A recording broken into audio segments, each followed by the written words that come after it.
बोलिए भगवान श्री गणेश की जय, माता लक्ष्मी की जय, सर्व देवी देवताओं की जय हो।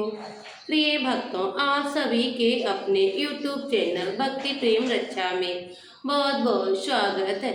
आइए हम सब सुनते हैं आज कार्तिक मास व्रत कथा के चौथे अध्याय में, जिसमें भगवान श्री सूत जी नारद जी को आगे बतलाते हैं कि भगवान मछली के समान रूप धारण कर विंध्यवासी कश्यप ऋषि की अंजलि में आ पहुँचे।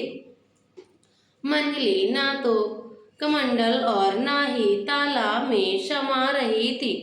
नारद जी बोले, ऐसा कहकर भगवान श्री हरि विष्णु मछली के समान रूप धारण कर विंध्यवासी कश्यप ऋषि की अंजलि में आ पहुँचे।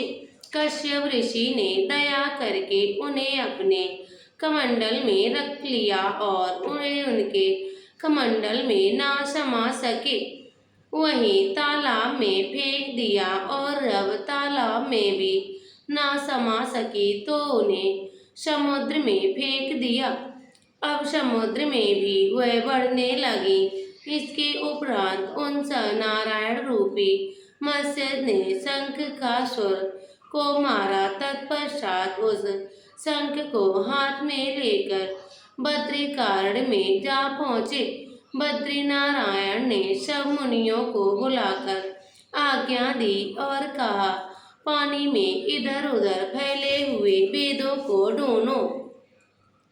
शीघ्र ही वह अपने लोक रहस्योक्त वेदों को जल से निकाल कर शीघ्र मेरे पास ले आवे। इतना काल तक देवताओं के साथ प्रयाग में ठहरा हूँ। राजा पृथु से नारद जी ने कहा। उनके पश्चात अपने तपोबल से समस्त ऋषियों ने यज्ञ बीजों के सहित सब वेद मंत्रों को ढूंढ निकाला। वहीं वेद में जो जो भाग जिस जिस मुनि को मिला, वह भाग उस मुनि को हो गया। तत्पश्चात हे राजन, उस दिन से उस भाग के वे ऋषि कहलाए। जब चारों वेद मुनिगण प्रयाग में आए और ब्रह्मा को उन लोगों ने सब वेद समर्पित कर दिए। सब वेदों को पाकर ब्रह्मा जी का बड़े प्रसन्न हुए और उन्होंने देवता और ऋषियों के साथ अश्वमेध यज्ञ किया। यज्ञ के अंत में देवता, गंधर्व, यक्ष, नाग और गुहागण भगवान श्री हरि विष्णु को भूमि में दंडवत करके प्रणाम करके प्रार्थना करने लगे। हे देवता गणों ने कहा, हे देव, हे जगन्नाथ, हे प्रभु, हम लोगों की प्रार्थना सुनिए। हम लोगों के हर्ष का समय है।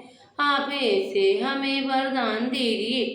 इस स्थान में नष्ट हुए वेद पुनः ब्रह्मा को मिले।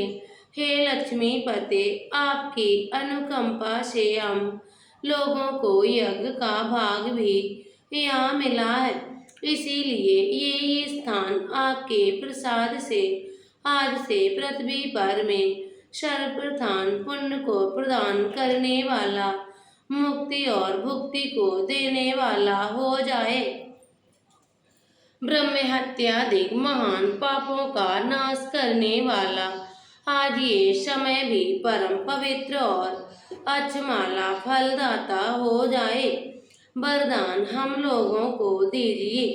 तब भगवान श्री हरि विष्णु भगवान ने कहा, आप लोगों ने जो कुछ भी कहा है वह ब्रह्म क्षेत्र जगत प्रसिद्ध होगा। वहीं सूर्यवंश में उत्पन्न राजा भगीरथ गंगा जी को यहाँ पर लावेंगे और गंगा जी का सूर्यपुत्री यमुना जी के साथ यहाँ पर संगम होगा। आप लोगों का समस्त ब्रह्मादिक देवताओं के साथ मैं भी यहीं पर रहूँगा और ये स्थल तीर्थराज के समान से प्रसिद्ध होगा। यज्ञ, दान, व्रत, हवन, जप और पूजा कृत्य यहाँ पर सदा अनंतर फल देने वाले और मोक्षदायी होते हैं। 7 जन्मों के लिए किए हुए ब्रह्म हत्यादि महापाप भी इस तीर्थराज के दर्शन मात्र से उसी समय नष्ट हो जाएंगे। तो बुद्धिमान मेरे मनुष्य सन्निकट तीर्थराज में शरीर त्याग करेंगे, वे मेरे ही शरीर में मिल जाएंगे। फिर उनका पूर्व जन्म नहीं होगा। जो प्राणी यहाँ पितरों के उद्देश्य से श्राद्ध करेंगे, उनके पितर साक्षात मेरे रूप वाले हो जाएंगे। ये समय भी समस्त प्राणियों को महापुण्य फल देने वाला होता है। जो लोग इस तीर्थ में मकर राशि के सूर्य माघ में स्नान करेंगे, उनके समस्त पाप विनष्ट हो जाएंगे। मकर की संक्रांति होने पर माघ मास में प्रातःकाल स्नान करने वालों को केवल दर्शन मात्र से ही सारे पाप नष्ट हो जाएंगे।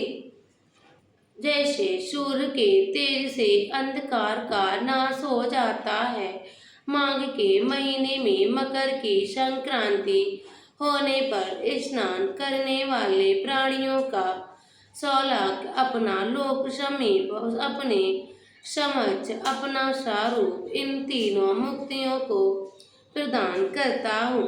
हे मुनिवर, आप लोग मेरे शब्दों को सुनिए। मैं सर्वज्ञ व्यापक रहता हूँ, सर्वदा वर्द्री कार्य में निवास करता हूँ। अत्यंत सैकड़ों वर्षों तक जप तप करने पर जो फल मिलता है, वही फल यहाँ एक दिन में मिल जाता है। जो महान भाव मेरे उस स्थान बद्रिकाश्रम के दर्शन करते हैं, वे जीवन मुक्त हो जाएंगे और उनके समस्त पाप नष्ट हो जाएंगे। श्री सूत जी बोले, इस प्रकार भगवान श्री हरि विष्णु उन देवताओं से कहकर श्री ब्रह्मा जी के साथ अंतर ध्यान हो गए। इंद्र आदि देवगण भी अपने अंशों को छोड़कर तीर्थ को चले गए। जो प्राणी इस दिव्य कथा को पढ़ता और सुनता है, तीर्थ प्रयाग में बद्री काट जाने के समान फल को प्राप्त करता है। प्रेम से बोलिए भगवान श्री हरि विष्णु की जय। कार्तिक मास चौथा अध्याय संपूर्ण हुआ। कल के वीडियो में आप अगले अध्याय को जरूर सुनिएगा। मिलते हैं अगली वीडियो के साथ, तब तक के लिए जय श्री कृष्णा, राधे राधे।